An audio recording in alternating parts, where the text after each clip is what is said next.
இந்த காலை வேளையிலே நாம் இருதயத்தை நிரப்பட்டும். காலை வேளையில நாம் போகின்ற வழி சரியாக இருக்கிறதா, நாம் நடக்கின்ற பாதை சரியாக இருக்கிறதா? அதாவது களிமண் குயவன் கையில் இருக்கிறது போல நீங்கள் என் கையில் இருக்கிறீர்கள். நீங்கள் நினைக்க வேண்டியது you are in the hand of God. No, never. We were created by God. உங்கள் வாழ்க்கையை அவரிடத்திலே ஒப்புக் கொடுங்கள். கர்த்தர் உங்களை அழகாய் மனிதர் விரும்புகின்ற பாத்திரமாக, தேவன் விரும்புகின்ற பாத்திரமாக, இந்த உலகத்திலே விலையேற பெற்ற பாத்திரமாக, நிரம்பி வழிகின்ற பாத்திரமாக அவர் ஆசீர்வதிக்க வல்லவராயிருக்கிறார்.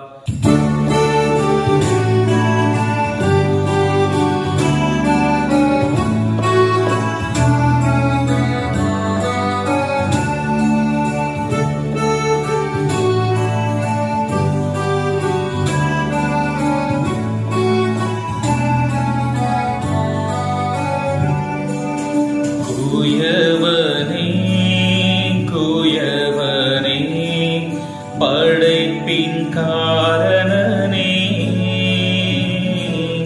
களிமண்ணான என்னையுமே கண்ணோக்கி பார்த்திடுமே. குயவனே குயவனே படைப்பின் காரணனே, களிமண்ணான என்னையுமே கண்ணோக்கி பார்த்திடுமே.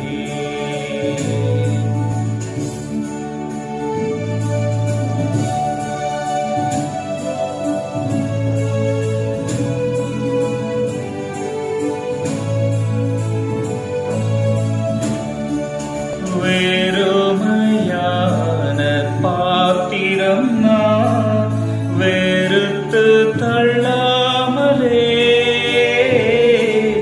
நிரம்பி வழியும் பாத்திரமாய் விளங்க செய்திடுமே.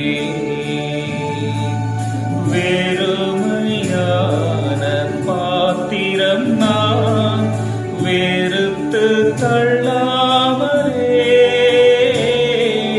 நிரம்பி வழியும் பாத்திரமாய் விளங்க செய்திடுவே. வேதத்தில் காணும் பாத்திரமெல்லாம் இயேசுவை போற்றிடுமே. என்னையும் அவ்வித பாத்திரமாய் வணைந்து கொள்ளுமே. குயவனே குயவனே படைப்பின் காரணனே, களிமண்ணான என்னையுமே கண்ணோக்கி பார்த்திடுமே.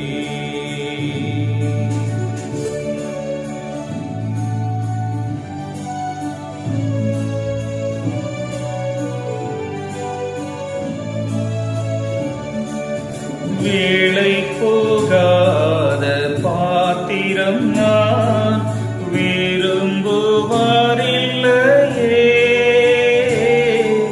விலையில்லாவும் கிருபையால் உகந்ததாக்கிடுமே. வேளை போகாத பாத்திரம் நான் விரும்புவாரில்லையே, விலையில்லாவும் கிருபையால் உகந்ததாக்கிடுமே. தடைகள் யாவும் நீக்கி என்னை தம்மை போல் மாற்றிடுமே. உடைத்து என்னை உந்தனுக்கே உடைமை ஆக்கிடுமே.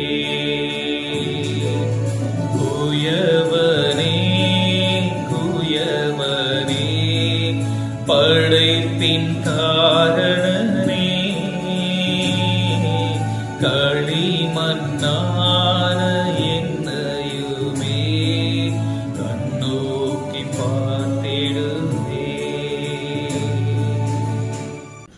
ராஜாதி ராஜாவும் கத்தாதி கத்தரும் மீட்பருமாகிய இயேசு கிறிஸ்துவின் தூய நாமத்தினாலே இந்த காலை தியானத்தில் உங்களை அன்போடு வாழ்த்தி வரவேற்கின்றேன். இந்த காலையிலே அழகான பனி பொழிந்து புல்லை நனைப்பது போல தேவனுடைய வார்த்தை உங்கள் இருதயத்தை நனைப்பதாக. சுட்டெரிக்கின்ற வெயிலிலே அழகான தூறல் எப்படி ஒரு குளிர்ச்சியை தருகிறதோ, அதற்போல பூமிக்கு குளிர்ச்சியை தருகிறதோ, அதை போல நம்முடைய ஆத்துமாவுக்கு தேவனுடைய வார்த்தை இந்த காலையிலே குளிர்ச்சி தருவதாக. ராத்திரியில ஒருவேளை டென்ஷனோடு கூட நீங்கள் படுத்து உறங்கியிருக்கலாம். ராத்திரியில நாளை விடியல் எப்படி இருக்க போகிறது, நாளை என்ன செய்ய போகிறோம் என்ற வருத்தத்தோடு கவலையோடு படுத்து உறங்கியிருக்கலாம். ஆனால் இந்த காலை வேளையில தேவனுடைய வார்த்தை பனியை போல மெதுவாய் அது புள்ளின் மேல் அமர்ந்திருக்கிற பனித்துளிகளை பார்க்கும் பொழுது மனம் மிக சந்தோஷப்படும்.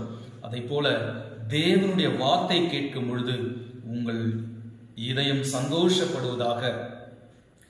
ஏன் இந்த காலையில நம்ம தியானிக்கணும் அப்படின்னா, இந்த உலகத்துல ஒரு விஐபி வருவார்னு சொன்னா நம்ம எல்லாருமே போய் சூழ்ந்து அவருடைய தரிசனத்துக்காக நாம் காத்திருப்போம்.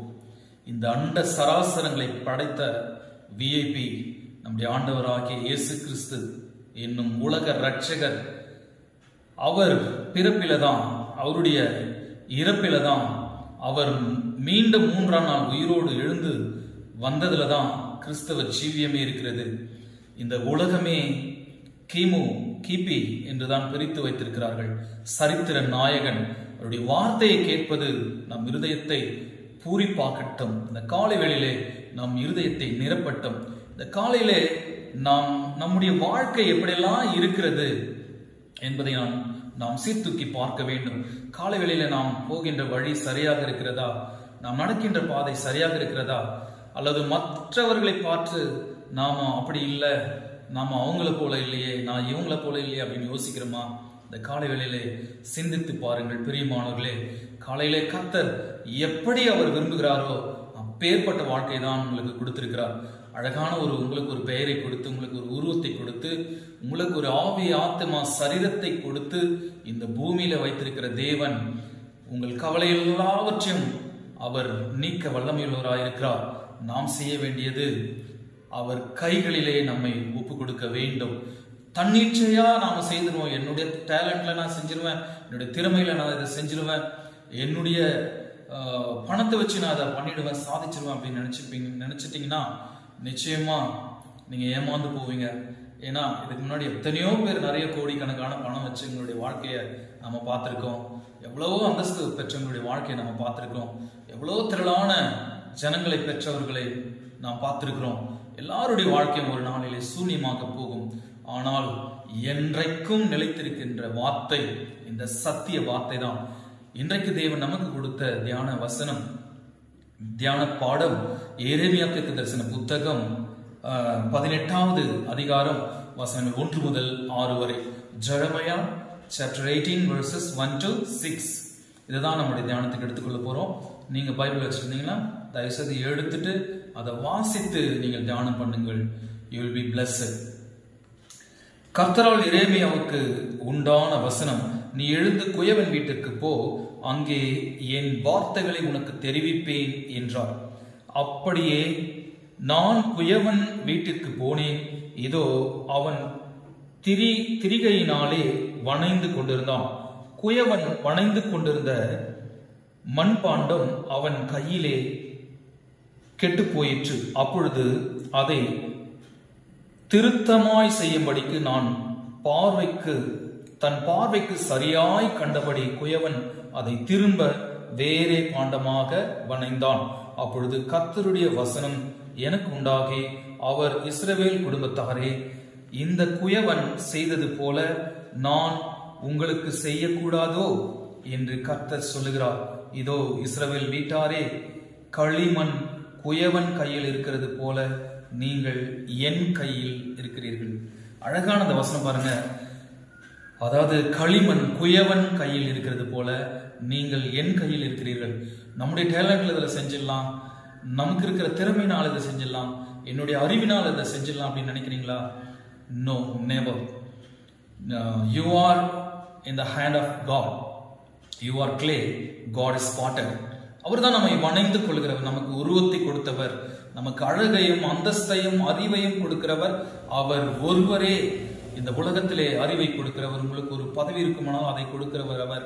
உங்களுக்கு ஒரு அறிவு இருக்குமானால், உங்களுக்கு ஒரு படிப்பு இருக்குமானால், உங்களுக்கு ஒரு தாளந்து இருக்குமானால், உங்களுக்கு ஒரு பலன் இருக்குமானால், everything we get from God. இதை நீங்கள் இந்த காலை வேளையில சிந்தித்துக் கொள்ளுங்கள். வாழ்க்கை கெட்டு போயிருக்கிறதா? சரியான வாழ்க்கை இல்லையா? நாம் விரும்புகிறபடி வாழ்க்கை இல்லையா? அல்லது மற்றவர்கள் நம்மை பார்த்து ஏளனப்படுத்துகிறார்களா? நீங்கள் நினைக்க வேண்டியது, you are in the hand of God, you are clay, God is potter. So இந்த வசனம் நம்ம வாசிக்க கேட்ட இந்த வசனத்துல கர்த்தரால் எரேமியாவுக்கு உண்டான வசனம், எழுந்து குயவன் வீட்டிற்கு போ, அங்கே என் வார்த்தைகளை உனக்கு தெரிவிப்பேன் என்றார். கர்த்தருடைய வார்த்தையை சொல்லுகிறார் எரேமியாவுக்கு. குயவன் வணைந்து கொண்டிருக்கிறான் ஒரு பாத்திரத்தை, அது சரியா இல்லாம அன்ஷேப்டா அது வருது, சரியான பாத்திரமா அது இல்ல. அதை ஆண்டவர் போய் காட்டுறாரு. அப்படியே நான் குயவன் வீட்டுக்கு போனேன், இதோ அவன் திரிகையினால் வணைந்து கொண்டிருந்தான். அவன் அந்த சக்கரம் ஓடிட்டு இருக்கான், அது அழகா அப்படியே அதை ஷேப் பண்ணும் போது வணைந்து கொண்டிருந்த மண் பாண்டம் அவன் கையில் கெட்டு போயிற்று. இப்படி நம்முடைய வாழ்க்கை கூட, இதை கேட்டுக்கொண்டிருக்கிற நம்முடைய வாழ்க்கை கூட ஒருவேளை கெட்டு போய் இருக்கலாம். பைக் கெட்டு போனா மெக்கானிக் கிட்ட கொண்டு போவோம். ஒருவேளை வீட்டில் இருக்கிற சுவிட்ச் போர்டோ அல்லது வேற எந்த ஃப்ரிட்ஜோ வாஷிங் மிஷினோ அதை செய்யற ஒரு மெக்கானிக் கிட்ட நம்ம கொண்டு போவோம். சுவிட்ச் போர்டுக்கு ஏதாவது ஒயர் சரியா கனெக்ஷன் வரலன்னா எலக்ட்ரீஷியன் கிட்ட நம்ம போவோம் இல்லைங்களா? ஒரு நல்ல ஒரு பார்ட்டில ஒரு மியூசிக் ப்ரோக்ராம் வேணும்னா நல்ல ஒரு மியூசிஷியன் கிட்ட போவோம். இப்போ நம்முடைய வாழ்க்கை சரியில்லைன்னா எல்லாரையும் படைத்தவர் ஒருவர் இருக்கிறார். அவர்தான் ஆண்டவர், அண்ட சராசரங்களை உருவாக்கின சிருஷ்டிகர்த்தர், சிருஷ்டிகர், ஒண்ணுமே இல்லாததுல இருந்து ஒன்றை சிருஷ்டிக்கிறவர், கிரியேட்டர் அப்படின்றது அவருடைய பேர். இங்க அவன் செய்யும் போது அந்த பாத்திரம் சரியா வரல. குயவன் அதை திரும்ப வேறே பாண்டமாக வணைந்தான். அது ஷேப்லெஸ்ஸா வரும்பொழுது அதை களைச்சிட்டு திரும்ப மறுபடியும் அழகா அவன் சுத்தி அழகா அந்த குயவன் செய்யற மாதிரி அதை ஆண்டவர் கொண்டு போய் காட்டுறாரு. அப்பொழுது கர்த்தருடைய வசனம் எனக்கு உண்டாகி, அவர் இஸ்ரவேல் குடும்பத்தாரே, இந்த குயவன் செய்தது போல நான் உங்களுக்கு செய்யக்கூடாதோ அப்படின்னு சொல்லி ஆண்டவர் சொல்றார். கெட்டுப்போன வாழ்க்கையை, பாழழிந்த வாழ்க்கையை, சரியாமல் கர்த்தருக்கு ஏற்ற வாழ்க்கையை நாம் வாழாமல் போனால் அதை சரி செய்கின்ற ஆண்டவர் ஒருவர் இருக்கிறார். நான் உங்களுக்கு செய்யக்கூடாதோ என்று இந்த காலங்களிலே சொல்லுகிறார் ஆண்டவர். நாம் செய்கின்ற பாவத்தையே மீண்டும் செய்து கொண்டு, நாம் செய்கின்ற அக்கிரமத்தையே மீண்டும் செய்து கொண்டு, நாம் செய்கின்ற துன்மார்க்கத்தை மீண்டும் செய்து கொண்டு, நாம் செய்கின்ற அநியாயத்தை மீண்டும் செய்து கொண்டிருப்போமானால் குயவன் ஒருவர் இருக்கிறார், உங்களை சிருஷ்டித்தவர். நீங்க நினைக்கலாம் தானா உண்டாயிட்டோம், அப்பா அம்மா உண்டாக்கிட்டாங்க அப்படின்னு நினைக்கலாம். No, never. we were created by God. நாம எல்லாருமே கர்த்தரால் சிருஷ்டிக்கப்பட்டவர்கள், தேவனால் உருவாக்கப்பட்டவர்கள். பாருங்க, இந்த குயவன் செய்தது போல நான் உங்களுக்கு செய்யக்கூடாதோ அப்படின்னு கர்த்தர் இந்த காலை வேளையிலே கேட்கிறார் என்று கர்த்தர் சொல்லுகிறார். இதோ இஸ்ரவேல் வீட்டாரே, களிமண் குயவன் கையில் இருக்கிறது போல நீங்கள் என் கையில் இருக்கிறீர்கள் என்று ஆண்டவர் சொல்லுகிறார். நாம எல்லாருமே அவருடைய கைகளில தான் இருக்கிறோம். பாத்தீங்கன்னா இந்த இங்கிலீஷ் பைபிள்ல நம்ம வாசிக்கும் பொழுது தெளிவா அழகா அந்த then the word of the Lord came to me, O house of Israel, can I not do with you as this potter has done, says the Lord. Behold, like the clay in the potter's hand, so you are in my hand. You are in my hand. நீங்கள் என்னுடைய கரத்தில் இருக்கிறீங்க ஆண்டவர் சொல்றாரு. அவருடைய கரத்துல நீங்க எந்த வாழ்க்கை எப்படி நீங்க முன்னாடி பாவம் செஞ்சிருந்தாலும் அவர் கரத்துல கொடுத்திருந்தா, அவர் எப்படி வணைஞ்சாரோ அந்த அந்த ஷேப்ல நீங்க ஒரு வேளை உங்களுடைய வாழ்க்கை இல்லைன்னா மறுபடியும் அவருடைய குயவன் கையில தான் நீங்க அர்ப்பணிச்சிடணும். இல்ல நீங்க ஸ்ட்ராங்கா கடினமா இருந்தீங்கன்னா அதை அவர் மாற்ற முடியாது. உங்களுடைய ஆவி ஆத்மா சிருஷ்டித்த தேவனிடத்தில் உங்கள் வாழ்க்கையை நீங்கள் கொடுக்கும் பொழுது அதை சரியா மீண்டும் ஒரு ஷேப்ஃபுல்லா ஒரு மாத்திரத்துக்கு எப்பொழுதுமே ஆயத்தமா இருக்கிறாரு. குயவன் அங்க செய்யற இடத்துல கொண்டு போய் ஜெரமையாவை காட்டுறாரு ஆண்டவர். அந்த மாதிரி அவன் சரியா இல்லாத ஒரு பாத்திரத்தை பாக்குறான், ஷேப்லெஸ்ஸா அசிங்கமா இருக்கிற ஒரு பாத்திரத்தை பாக்குறான். அது அழகா மறுபடியும் மீண்டும் அவன் செய்யறத ஆண்டவர் கொண்டு போய் காட்டுறார். இந்த மாதிரி நான் இஸ்ரவேலுக்கு செய்ய மாட்டேனா? இஸ்ரவேல் என்றால் தான் நேசிக்கிற ஜனம், தான் விரும்புகின்ற பிள்ளைகள், தேவனால் உருவாக்கப்பட்ட பிள்ளைகள் யாராக இருந்தாலும் அவரிடத்துல நீங்க வந்தீங்கன்னா இன்றைக்கு ரட்சிக்கப்பட்டா நீங்கள் ஆவிக்குரிய இஸ்ரவேலர்களாக மாறுவீர்கள். கர்த்தருடைய கரத்துல உங்கள் வாழ்க்கையை ஒப்புக் கொடுங்கள். அவருடைய கரத்துல தான் நம்முடைய வாழ்க்கை இருக்கிறது.